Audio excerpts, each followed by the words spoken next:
Hello guys, আজকে আমি নতুন একটা ভিডিও নিয়ে আপনাদের সাথে শেয়ার করতেছি। যখন দেখবেন যে মাছ মাংস কোনো কিছু খাইতে ইচ্ছে করে না, তখন আপনি এই সালাডটা আপনারা তৈরি করবেন, দেখবেন খাইতে অনেক মজা। আর এটা হচ্ছে যদি এইভাবে সালাদ করেন তাহলে অন্যরকম একটা স্বাদ। অবশ্যই আমার ভিডিওটা যদি ভালো লাগে তাহলে অবশ্যই আপনারা লাইক শেয়ার করবেন আর আমার চ্যানেলটাকে সাবস্ক্রাইব করবেন। দেখতে থাকেন।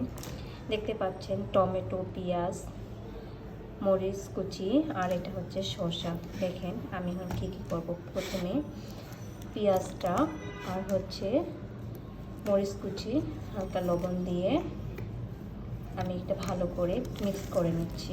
দেখেন আপনারা, আমি এটা ভালোভাবে মিক্স করে নিচ্ছি।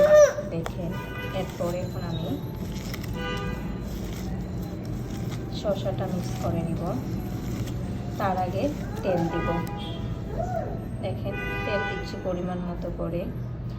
এটা হাত দিয়ে মাখলে যেভাবে মাখবেন, যত ভালো করে মিক্স করবেন মাখবেন হাত দিয়ে, তত বেশি এটা খাইতে টেস্ট। আর এটা যদি আপনারা একবার ভাত দিয়ে খান এই স্যালাডটা, তাহলে একবার না আপনারা বারবার এই স্যালাডটা তৈরি করতে চাইবেন। দেখেন এই যে এটা একটা অন্যরকম স্বাদ। আপনারা এটা যদি খেয়ে দেখেন খুব মিস করবেন। আর যারা যারা হচ্ছে না খেয়ে ভিডিওটা দেখে না খেয়ে বানিয়ে থাকবেন তাহলে খুবই মিক্স করবেন। যে দেখেন আমার সালাদ তৈরি হলো। কারা কারা এই হচ্ছে সালাদটা পছন্দ করেন একবার তৈরি করে দেখেন। অবশ্যই আমাকে কেমন হয়েছে অবশ্যই আমাকে কমেন্টস করে জানাবেন।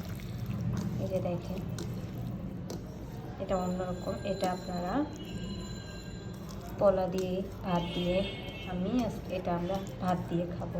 আমার ভিডিওটা ভালো লাগলে অবশ্যই লাইক শেয়ার কমেন্টস করবেন। অন্য কোনো ভিডিও নিয়ে আবার নেক্সটে দেখা হবে। এ পর্যন্ত ভালো থাকবেন, সুস্থ থাকবেন। আল্লাহ হাফেজ।